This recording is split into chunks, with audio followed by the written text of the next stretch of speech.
پھر بھی جا رہا ہے اور سختی سے روکیں گے، پھر بھی جا رہا ہے مار کر روکیں گے، کسی بھی طرح ہم بچے کو آپ کے پاس جانے سے روکیں گے۔ یہی تو ماں ہوتا ہے، یہی تو ماں ہوتی ہے جس کا کام ہے کہ بچے کو آگ سے روکے۔ یہ دنیا کی چھوٹی سی آگ، موم بتی کی آگ، ماچس کی آگ، دیے کی آگ، چھوٹی سی آگ کے پاس ہمارا بچہ جائے، سام دام دنڈ بھیٹ سے ہم اس کو روکتے ہیں۔ اب وہی ہماری اولاد دین کے خلاف کام کر کے، شریعت کے خلاف کام کر کے، ہمارا بچہ نمازیں چھوڑ کر، ہماری بچی پردہ چھوڑ کر کھلا جہنم والے راستے کی طرف جا رہی ہے، اور ہم روکتے نہیں ہیں۔ کیا یہ ہماری ذمہ داری نہیں ہے؟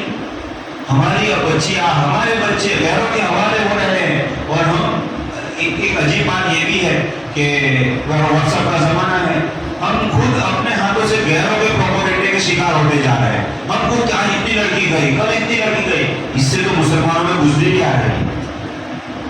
ہم خود غیروں کا ہاتھ کا شکار بن رہے ہیں۔ خیر یہ مصون نہیں ہے۔ تو میرے بھائی جب اب ذرا سوچو کہ غیر کے حوالے ہو گئی ہماری بچی، ہمارا بچہ، اس کا نقصان ذرا سوچو۔ آخرت میں جب اللہ فیصلہ فرمائیں گے، ایمان والوں کو جنت کا فیصلہ، اور جو ان کی اولاد غیروں کے حوالے ہو گئی ہے ان کے بارے میں جہنم کا فیصلہ، وہ باپ کیسے گوارا کرے گا؟ جو باپ موم بتی کی آگ کے پاس بچہ جائے وہ برداشت نہیں کرتا، ہمیشہ اس کی جہنم میں اولاد جائے، اس باپ پر کیا بیتے گی، اس ماں پر کیا بیتے گی؟ یہ سوچنے کی بات ہے۔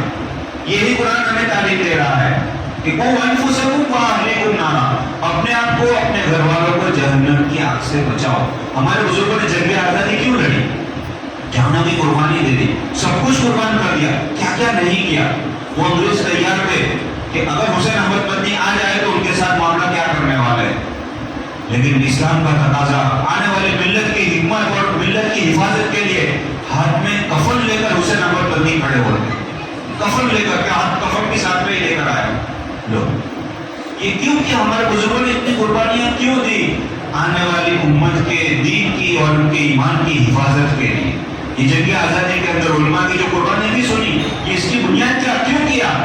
مولانا ابوالکلام آزاد کی تقریر کا کچھ حصہ یوٹیوب پر آج بھی موجود ہے، جو سن 47 میں انہوں نے دہلی کی جامع مسجد میں کہی تھی۔ یوں کہا تھا کہ دہلی کی جامع مسجد کے مینارے تم سے پوچھ رہے ہیں، تم اس کو کس کے حوالے کر کے جا رہے ہو؟ کہ ہمارے بزرگوں نے قربانی کیوں دی؟ اور قربانی دینے کے بعد لیا کچھ نہیں، منسٹر بننے کی آفر نہ کہہ دیا، ہم نے اس کے لیے قربانی نہیں دی، ہمیں کچھ بھی دنیا کا منصب نہیں چاہیے، ہم تو ہماری اولادوں کی، آنے والی نسلوں کی ایمان کی حفاظت کی کوشش میں کر رہے ہیں۔ تو میرے بھائی، ہمارے بزرگوں نے خون پسینہ ایک کر کے ہم تک دین کو پہنچایا، ان مکتب اور ان مدرسوں کی شکل میں۔ اب ہمارے ہاتھ میں ہے کہ ہم اپنے اولاد کے ساتھ دین کے معاملے میں کیا کرتے ہیں، ہماری اولادوں کی ایمان کی ہم کتنی فکر کر رہے ہیں۔ ہم یہ سمجھے یہ مکتب اور یہ مدرسے یہ اسی کے قلعے ہیں کہ ہماری اولادوں کے ایمان کی حفاظت ہو جائے، بس یہ ایمان کی حفاظت کے قلعے ہیں۔ اللہ کرے ہم اس کی قدر کو سمجھنے والے بنے، اور اللہ کرے ہم اپنی اولادوں کو دین سے ٹیوشنوں کے نام پر محروم نہ کریں کہ ٹیوشن پڑھا دے گا، آدھا گھنٹہ کوئی مولوی صاحب آ کر پڑھا دے گا۔ یہ قرآن اتنا بھی آسان نہیں ہے کہ آدھے گھنٹے میں آ جائے گا، اور یہ دن اتنا بھی آسان نہیں ہے۔ پھر اگر جن لوگ ذرا غور کرنے کے بعد ایک بزرگ نے بہت اچھا ریسرچ کیا، اس کا میں خلاصہ پیش کروں، جو بیٹیاں غیروں کے حوالے ہوئی ان میں سے اکثر کا حال یہ تھا کہ ماں باپ نے بچپنے میں دین کی تعلیم سے دور رکھا تھا، اس کا نتیجہ یہ ہوا کہ وہ بچیاں بڑی ہو کر غیروں کے حوالے ہو گئی۔